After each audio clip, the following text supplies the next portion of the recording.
Assalamualaikum warahmatullahi wabarakatuh. Saya akan menjelaskan tentang penawaran dan keseimbangan pasar. Pengertian penawaran. Penawaran adalah satu dari dua indikator penentu pasar bersama dengan permintaan. Ada banyak faktor yang mempengaruhi penawaran.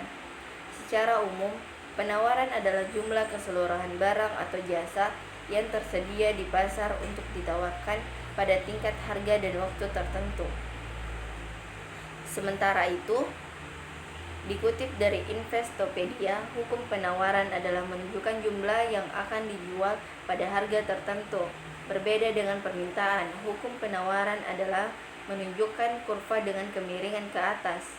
Pengertian penawaran: semakin tinggi harga barang atau jasa, maka semakin tinggi pula barang atau jasa yang ditawarkan. Produsen atau pedagang akan memasok produk lebih banyak ketika harga cenderung mengalami kenaikan. Hukum penawaran berbunyi, bila tingkat harga naik, maka jumlah barang yang ditawarkan akan naik. Bila tingkat harga turun, maka jumlah barang yang ditawarkan akan turun. Dalam hukum penawaran, semakin tinggi harga, semakin banyak pula jumlah barang yang ditawarkan. Sebaliknya, semakin rendah harga barang, jumlah yang ditawarkan juga akan semakin sedikit. Hal ini terjadi karena ketika harga sedang tinggi-tingginya, tentu penjual ingin mendapat keuntungan yang lebih banyak. Akhirnya, penjual ingin menjual lebih banyak barang agar keuntungannya berlipat. Sebaliknya, saat harga barang turun, maka penjual seolah tidak seambisius sebelumnya. Faktor-faktor yang mempengaruhi penawaran. Ada beberapa faktor yang mempengaruhi penawaran di pasar, yaitu 1. Harga barang itu sendiri. Jika harga barang itu semakin tinggi, tentu jumlah penawaran juga akan tinggi. Harga tinggi membuat produsen berambisi untuk memperbanyak produksi barang, sehingga dapat menjual lebih banyak barang. Sedangkan semakin rendah harga barang, maka produsen akan semakin sedikit memproduksinya. Contohnya, jika harga satu kaos adalah 30.000, penjual akan menawarkan 300.000 unit kaos.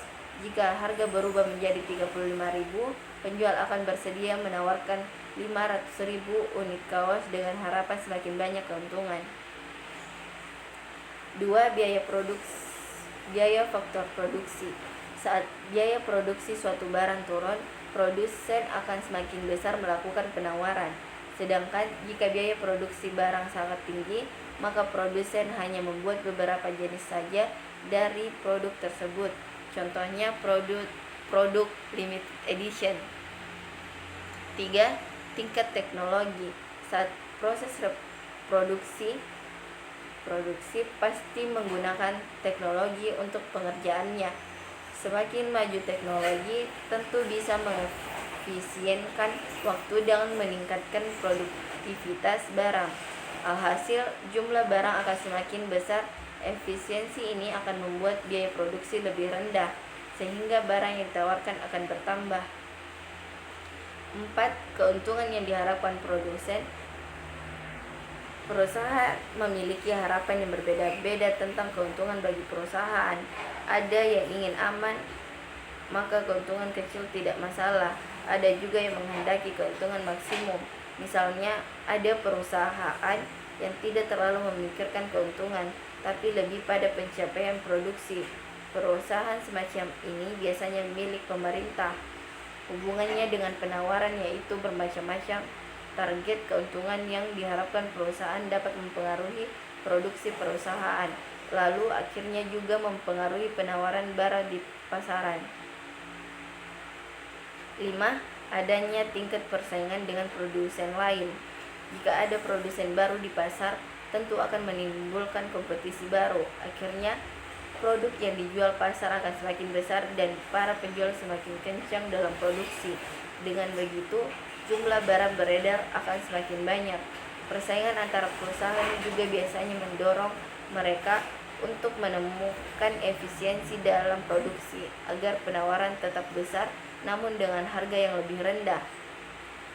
Sebaliknya, jika persaingan antar produsen rendah, maka penawaran akan turun.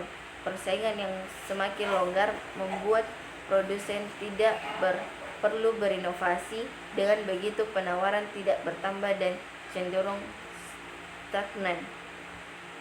6. Perkiraan harga barang di masa depan.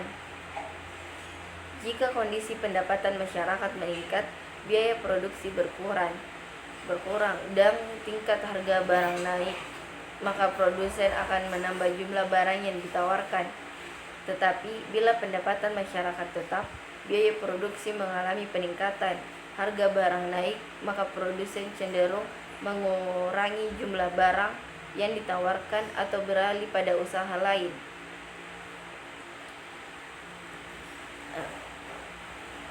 Market equilibrium atau keseimbangan pasar adalah kondisi ketika terjadi keseimbangan antara jumlah produk atau jasa yang diminta maupun yang ditawarkan dalam harga tertentu. Proses ini penting guna menentukan bahwa kurva keseimbangan akan tetap stabil ataupun tidak. Kurva tersebut dapat dikalkulasikan dengan rumus keseimbangan dari pasar. Kondisi keseimbangan pasar ini jika dinyatakan secara matematis dan grafis dengan kurva keseimbangan pasar adalah sebagai berikut. Seperti yang ada pada gambar tersebut dapat dilihat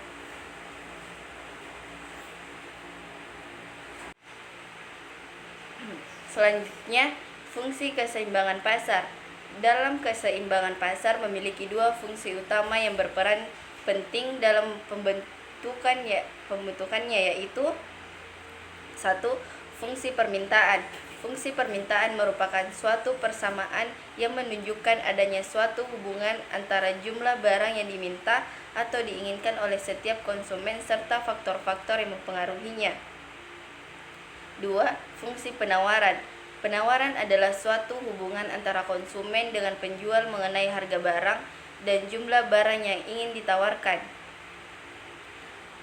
Selanjutnya, proses terjadinya keseimbangan pasar. Selain fungsi penawaran, adapun proses dan contoh keseimbangan pasar, yaitu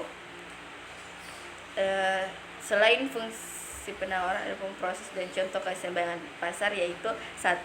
Produsen menyediakan barang sesuai permintaan. 2. Menyediakan stok barang sesuai dengan penawaran pembeli.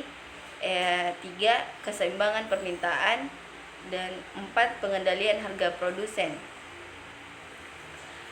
Kesimpulannya, kurva penawaran adalah kondisi yang mampu menggambarkan jumlah maksimal pada barang atau jasa yang ditawarkan. Sekian dari presentasi saya. Assalamualaikum warahmatullahi wabarakatuh.